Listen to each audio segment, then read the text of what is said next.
Here's what to say if you're in a situationship and you don't want to be anymore. Typically in these scenarios, especially if the man is the one that wanted it to be a situationship and you like always wanted more, they know, like they have you in a certain bucket in their head already. Like it's either like friend zone, hookup, or like wifey status, like I want to date you. So it's pretty hard to change this into a relationship, but it can happen, and I'm going to tell you what to do. You got to flip the script. You have to shake it up, switch it up, and essentially like reset the standard. Bonus points if you can do it with a little humor. The first one is funny, but it's also giving business. It's giving she's professional. So if he's gonna text you something, you're just gonna respond with this. Our current setup isn't really working for me.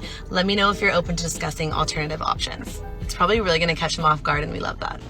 That is the worst idea I've ever heard in my life, Tom. Yes, it's horrible, this idea. Hey, lady, I don't really think that's gonna work out the way you think. To the self-respecting man, offices are effectively the modern prison. They're confining, have an absurd amount of rules, and not to mention mind-numbing. And sending a professional-style response that you want more from this guy is not gonna work out the way you want. All that man is gonna realize is now you have passed the point of low effort into being a mental inconvenience, which will just lead to him cutting things off because you never meant that much to him in the first place. But I'll play along. If I was forced to respond to your pathetic excuse for a flex, I'd just say, it has been determined that you are no longer a good fit here at Chad Corp. Unfortunately, since you don't qualify for your bedwarmer position, we regret to inform you that there will be no severance pay and you are officially trespassing on private property. We wish you the best of luck in your feeble endeavors and will not be providing any references. Signed, the people who do not care what you think. How's that for professionalism? Option number 2 is very versatile. I use this in my day-to-day life all the time. I actually had a conversation with a friend about this recently, and I think it's like the most iconic response to so much. The response is, it's so interesting that you felt comfortable saying that, or it's so interesting that you felt comfortable asking that. So he could text you, it's like 11:30 at night, hey, come over. It's so interesting that you felt comfortable asking that. He could say something off the wall, like altogether, and then you would just say, it's so interesting that you felt comfortable saying that. This response is very versatile and can honestly, it can do a lot. You're not just wrong, you're stupid. Now wait just a minute. And you're ugly, just like your mum. It is so interesting that you feel comfortable saying that. But it's only because you think you're doing this from a position of power when you're really not. It's a known fact of life that modern women control access to the bedroom, and Tyrone Deanna Jones is holding all of the keys in this department, sister. You overvalue what little you bring into this man's life. All we have to do is look at those claw fingers of yours to know that. It's a telltale sign. But the good professor is willing to put up with it so long as he's getting what he wants out of the deal. But now you're starting to get snarky, and you really need to ask yourself what good can actually come from that. Do you honestly think that becoming passive-aggressive in your texting is gonna somehow give you the upper hand? It's not gonna work out the way you think. It's just gonna end with you ugly crying and him making himself a sandwich while playing some GoldenEye. He's a man of the classics after all, and you're more like yesterday's model. Formerly attractive and easily replaceable. Okay, last but not least, you guys actually gave me this one, and I was reading through my comments the other day and I loved it. The last one is just boys will be boys. It's essentially saying like, I'm not really down with this behavior, but do you? All 3 things are different methods for essentially saying, hey, the archetype of what we used to do no longer works for me. I'm moving into this new era where I'm no longer tolerating this. We can move forward together or not. I have a lot more thoughts here, so follow me and like this video if you want a part 2. Nope. That would be a waste of time. Or you could just, leave, just walk out the door and say you're done. But she'll never do that. You're weak. Think about it. Your Hail Mary is to give this man an ultimatum, and you're thinking that this will be the one thing that'll make him finally fall madly in love with you and take things to the next level. But there is no next level, woman. You are in the basement with all of the other crap that's only brought out on certain occasions. And when he's done with you, you get put back into storage next to the Christmas decorations and that pack of wall anchors that might come in handy one day. The only difference between you and wall anchors is that the anchors actually have some value. With these so-called texting strategies, he's just gonna be inclined to kick you out of his house and move on to the next girl and wait 6 months for you to text him back. It's inevitable at this point, and that's because you have zero leverage over this man. The only one who doesn't see it is you. Shut your dirty little mouth! This is why I believe I've had a pretty good experience with dating men. This is my personal opinion, is my personal perspective. This is just things that I've noticed that I do, or the ways that I am, that have given me a good experience with men. Should be interesting. Number one, I do not like anyone who doesn't like me back. If you don't think I'm hot, I don't think you're hot. If you don't think I'm cool, I don't think you're cool. If you don't like me, I don't like you. It's nothing personal. Everyone has their own thing. If I'm not your type, that literally doesn't mean anything about me. It means that you have a type and I'm not it. It's fine. Number two, if you think I'm hot and you want to take me out on a date, you want to get to know me, you're taking me to dinner. I'm not going to a museum. I'm not going bowling. I'm not going walking in a park. I'm not going on a hike. We're going to dinner. You're going to put your best foot forward as a man. And if you're not willing to do that, then we will not hang out. That's fine. Literally, no problem. No coffee, no lunch. You're taking me to dinner. I want to see your etiquette.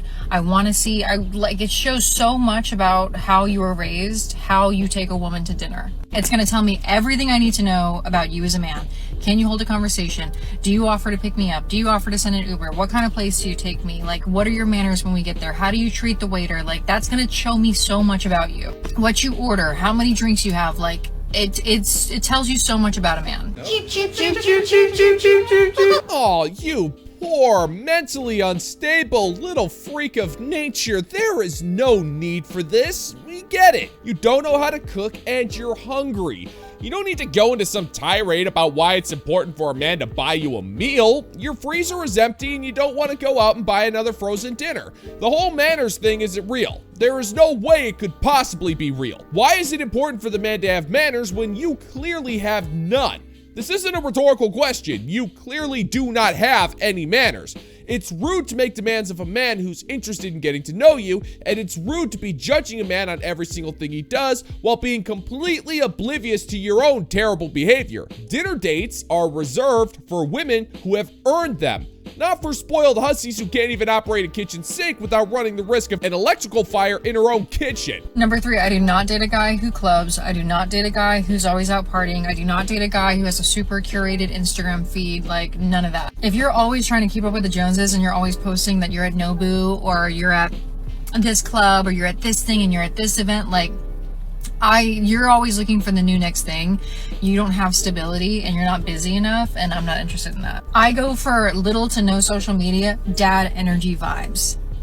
I like dad energy. If you're a little dorky, you're a little nerdy, you're a little awkward, even better. Liar, liar, liar. Dad energy vibes, no social media.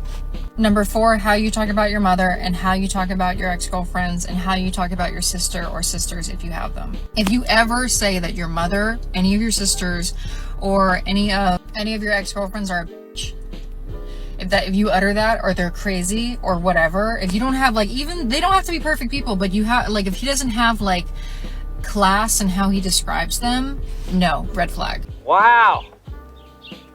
That's amazing. I do not see how you can claim to have good experiences with men when you've apparently dated a bunch of men who have done nothing but complain about their mothers and shared stories about their crazy ex-girlfriends.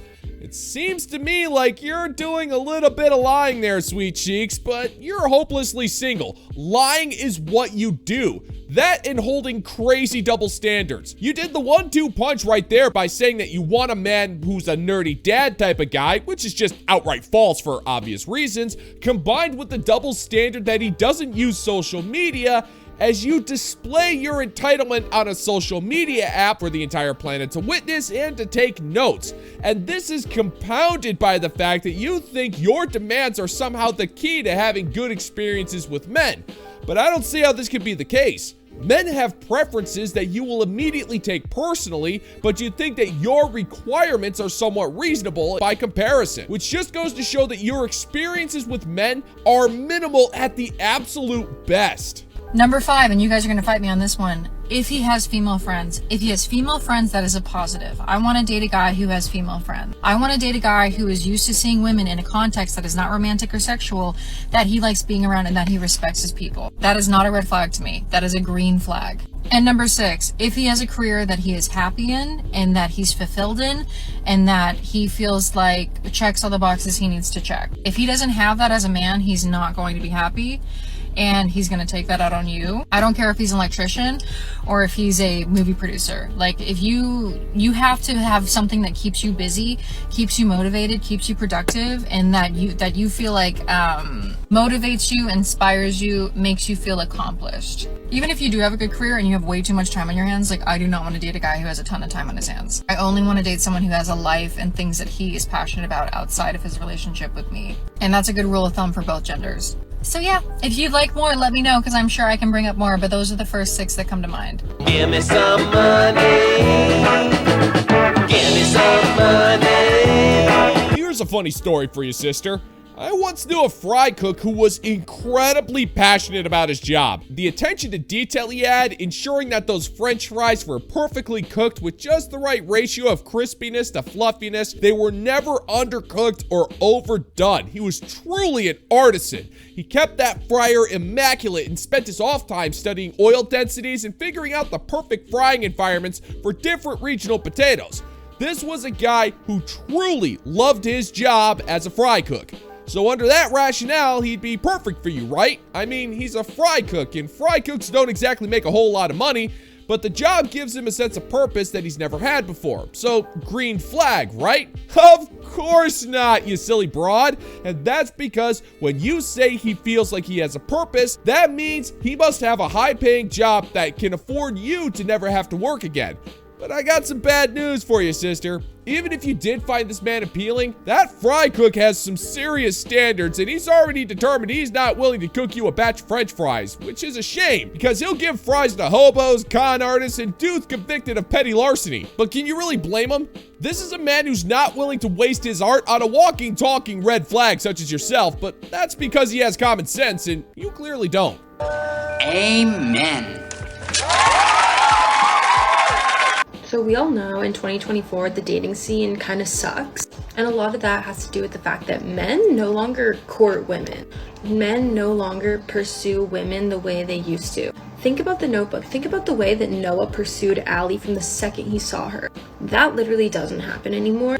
Maybe like 5% of the time. So these are my theories as to why the dating scene is like that. First of all, I think that the music we've listened to growing up has really affected this. I think that rap music has had such a negative impact on men and on the dating scene, because if you listen to rap music and you listen to the way that these guys refer to women, they basically just talk about them like they're objects for sex, and they're really not useful for anything else. Like there's literally zero respect for women in these songs. Let's play. Woman, you sound like a 53-year-old parent. Have you even listened to modern music? Female artists are constantly making sexual objects of themselves.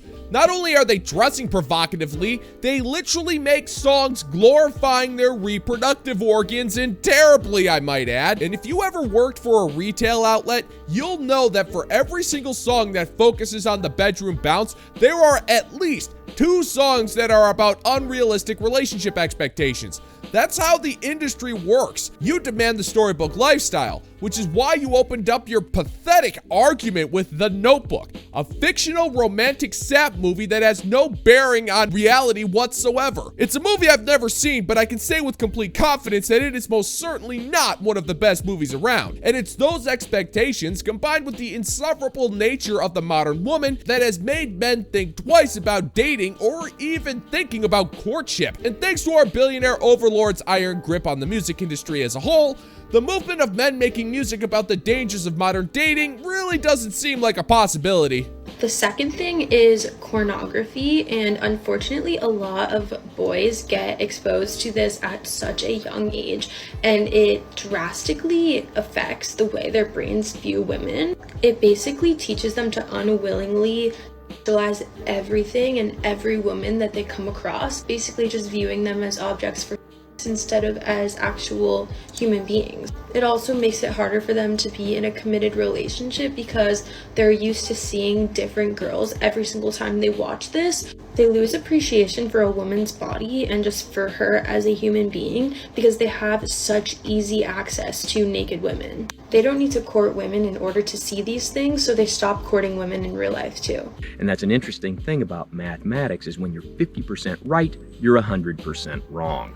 Let it never be said that I was never unreasonable, because I actually agree with this sentiment. I find it morally reprehensible that people have such easy access to that kind of content. But the door swings both ways, sister. It does damage to women as well, and believe you me, modern women watch this stuff just as much as the dudes do. As much as it warps the minds of males, women think that men who pack less than 6 inches are not men. They also think men must be ripped like surfers and be able to ride the train to Pound Town for at least a half an hour at the absolute minimum. And it's also not taking into account that the women who actually join the industry poison the well even further.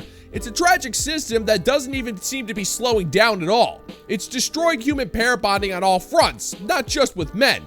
And it did it with an efficiency that can only be described as frightfully effective.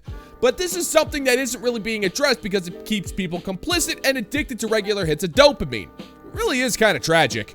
And it's the exact same thing when these guys are viewing girls on social media. And it also impacts the way they view women in real life who are just raw, unedited, real, natural human beings.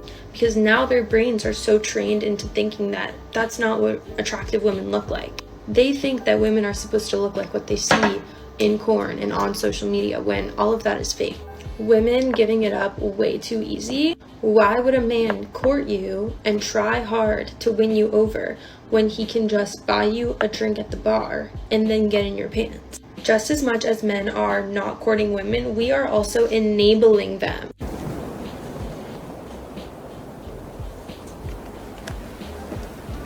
Nice try.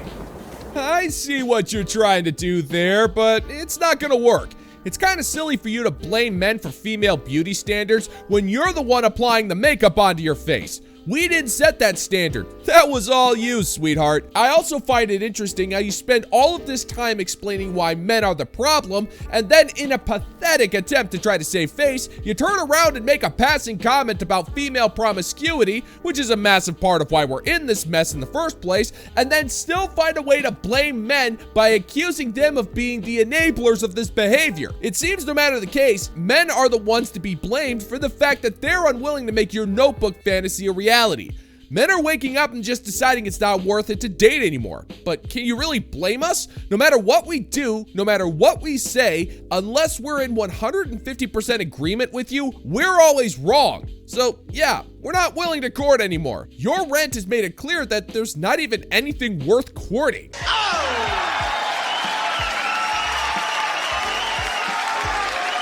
And that is going to do it for today's video, gentlemen and gents. And as always, if you find that my particular brand of comedy is bringing you to the brink of laughter, then why don't you scroll on down and click that like and subscribe button, ring the notification bell, and leave a couple of comments, and make sure to share this video so we can get the good old-fashioned middle finger to the YouTube algorithm. Thank you so much for checking out the new video, and until next time, peace out, homies.